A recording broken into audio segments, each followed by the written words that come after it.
Gaza के लोगों ने ईद के मौके पर भी राहत की उम्मीद नहीं देखी। इस दिन पर भी इजराइल ने गाजा पर हमले जारी रखे। इन हमलों में गाजा में कम से कम 64 लोगों की जान चली गई है। रिपोर्ट के मुताबिक इजराइल ने गाजा के अलग अलग इलाकों पर भीषण बमबारी की है, जिसकी वजह से दर्जनों लोग घायल भी हुए हैं। इस बीच इजरायली सेना ने गाजा के दक्षिणी शहर रफा के ज्यादातर हिस्सों को खाली करने का आदेश दिया है। ये आदेश सोमवार को जारी किए गए थे और ये इजराइल द्वारा युद्ध विराम समाप्त करने के बाद आया है। इस महीने की शुरुआत में इजराइल ने हमास के खिलाफ अपने हवाई हमले और जमीनी हमले फिर से शुरू कर दिए थे। हमास ने ईद के मौके पर इजराइल के इन हमलों की कड़ी आलोचना की है। उनका कहना है कि ये हमले इजराइल की गलत सोच को दर्शाते हैं। फिलिस्तीन रेड क्रिसेंट सोसाइटी ने रविवार को 14 लापता इमरजेंसी वर्कर्स के शव बरामद किए। ये लोग इजरायली सेना के हमलों में मारे गए थे। गाजा में हालात बेहद ही खराब है और लोग खाने के लिए अनाज तक नहीं पा रहे हैं। लोग किसी तरह अपनी जान बचाने की कोशिश कर रहे हैं, लेकिन उनके पास कोई भी संसाधन मौजूद नहीं है। इजराइल के प्रधानमंत्री बेंजामिन नेतन्याहू ने हाल ही में हमास के साथ संघर्ष विराम समझौते के लिए एक नया प्रस्ताव पेश किया है। उनका कहना है कि हमास को अपने हथियार डाल देने चाहिए और युद्ध विराम के अंतिम चरण तक गाजा की सुरक्षा इजराइल को सौंपनी चाहिए। इस लड़ाई में अब तक 50,000 से ज्यादा फिलिस्तीनी मारे गए हैं और करीब 1,13,000 से ज्यादा लोग घायल हुए हैं। ये जंग 7 अक्टूबर 2023 से चल रही है, जब हमास के लड़ाकों ने दक्षिणी इजराइल पर हमला किया था और 1200 लोगों की हत्या कर दी थी, जबकि 250 से ज्यादा लोगों को बंधक बना लिया गया। इजराइल ने हमास के खिलाफ सैन्य कार्रवाई शुरू की थी, जो अब तक लगातार जारी है। हमास ने इजराइल के हमलों की आलोचना की है और कहा है कि ये हमले इजराइल की सोच का एक उदाहरण है। इस बीच फिलिस्तीन रेड क्रिसेंट सोसाइटी ने पिछले हफ्ते इजरायली सेना के हमले में मारे गए अपने 14 लापता कर्मचारियों के शव बरामद किए। इन हमलों में इजराइल ने राफा क्षेत्र में कम से कम 5 रेस्क्यू गाड़ियों को निशाना बनाया है।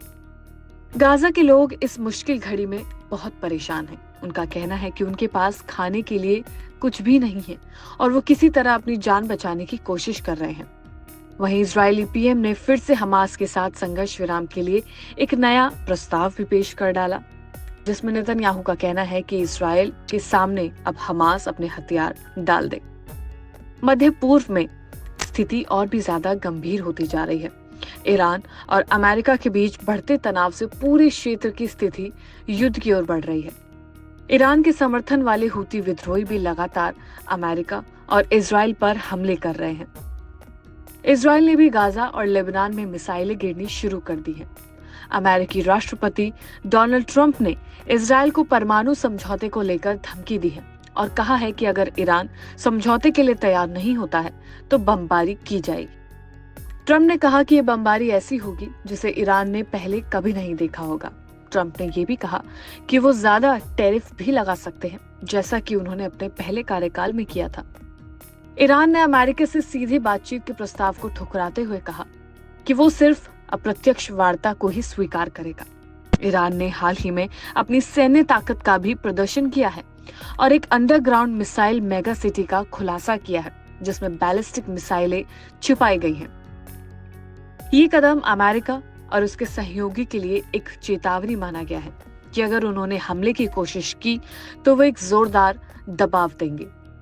वहीं दूसरी ओर अमेरिका ने मिडिल ईस्ट में अपनी सैन्य मौजूदगी बढ़ा दी है। यूएसएस हैरी एस ट्रूमैन और यूएसएस कार्ल विंसन जैसे विमान वाहक पोत क्षेत्र में तैनात हैं, जबकि हिंद महासागर में डिएगो गार्सिया में 6 से 7 B-2 स्टील्थ बॉम्बर भी तैनात किए गए हैं। ये सब देखकर ये अंदाजा लगाना मुश्किल नहीं है कि मिडिल ईस्ट की स्थिति बहुत गंभीर है। यहाँ पर कई देशों के बीच सैन्य संघर्ष और बढ़ते तनाव के कारण पूरे क्षेत्र युद्ध के कगार पर खड़े हैं। गाजा के लोग, जो पहले ही कई महीनों से इजरायली हमलों के शिकार रहे हैं, अब और भी ज्यादा परेशान हैं। उनके लिए ईद का दिन भी नई दुखद घटना लेकर आया और उनके सामने कोई भविष्य की उम्मीद नहीं है। मिडिल ईस्ट में जो हालात नजर आ रहे हैं, ये मानना मुश्किल नहीं होगा कि तीसरे विश्व युद्ध की तैयारी हो रही है, क्योंकि हर तरफ सिर्फ और सिर्फ जंग का माहौल है। इसी तरह के संघर्ष और संघर्ष विराम के प्रस्तावों से ये साबित हो गया है कि आने वाले समय में इस क्षेत्र में स्थिति और भी ज्यादा जटिल हो सकती है। इन संघर्षों का समाधान केवल बातचीत और समझौते से ही हो सकता है, लेकिन फिलहाल दूर दूर तक ऐसा कुछ भी होता हुआ दिखाई नहीं दे रहा है। इस बीच लोग संघर्षों में फंसे हुए हैं और उनकी समस्याओं का कोई समाधान नजर नहीं आ रहा है। वहीं इजराइल की तरफ से हमास को ये चेतावनी भी दे दी गई है कि वो अपने हथियार डाल दे। हाल ही में ईद के मौके पर इजराइल ने गाजा पर बमबारी की, जिसमें 64 लोग मारे गए। तो कहीं ना कहीं हालात जो नजर आ रहे हैं वो बेहद ही खराब हैं। गाजा में माहौल इस वक्त बेहद ही खराब है। इजराइल ने गाजा के अलग अलग इलाकों पर भीषण बमबारी की, जिसकी वजह से दर्जन लोग घायल हुए। इजरायली सेना ने गाजा के दक्षिणी शहर रफा के ज्यादातर हिस्सों को खाली करने की चेतावनी भी दे डाली है, यानी कि अब लोग अपनी जान बचाकर वहां से भागना चाहते हैं। वही लोग जिनके पास खाने तक के लिए अनाज भी मौजूद नहीं है। ये जो आदेश दिए गए थे ये सोमवार को जारी किए गए हैं, जहां पर लोगों को ये कहा गया है कि रफा के ज्यादातर हिस्सों को खाली कर दिया जाए। और इस महीने की शुरुआत में इजराइल ने हमास के खिलाफ अपने हवाई और जमीनी हमले फिर से शुरू कर दिए हैं।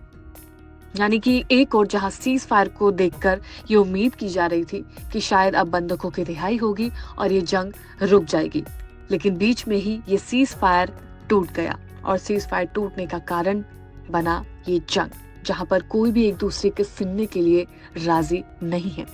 ना हमास सुन रहा है, ना इजराइल सुन रहा है। मिडिल ईस्ट पूरी तरह से जलता हुआ नजर आ रहा है। ईद के दिन गाजा में जो कुछ भी हुआ उसकी कड़ी आलोचना हमास ने की है। इजराइल ने जो गाजा पर हमला किया है उसकी लगातार आलोचना की गई है। हमास का कहना है कि ये हमले इजराइल की गलत सोच को दर्शाते हैं। फिलहाल सबकी उम्मीद इसी पर है कि आखिर ये जंग कब रुकेगी, लेकिन ये जंग रुकती हुई नजर नहीं आ रही है। इजराइल के प्रधानमंत्री बेंजामिन नेतन्याहू ने संघर्ष विराम समझौते के लिए एक नया प्रस्ताव भी पेश कर दिया, जहां उन्होंने साफ शब्दों में हमास से ये कहा है कि वो अपने हथियार इजराइल के सामने डाल दे, लेकिन हमास दूर दूर तक ऐसा वो करता हुआ नजर नहीं आ रहा है। इस संघर्ष में अब तक 50,000 से ज्यादा फिलिस्तीनी मारे गए हैं और 1,13,000 से ज्यादा लोग घायल हुए हैं, और अभी तक भी कई ऐसे लोग हैं जो हमास की कैद में हैं।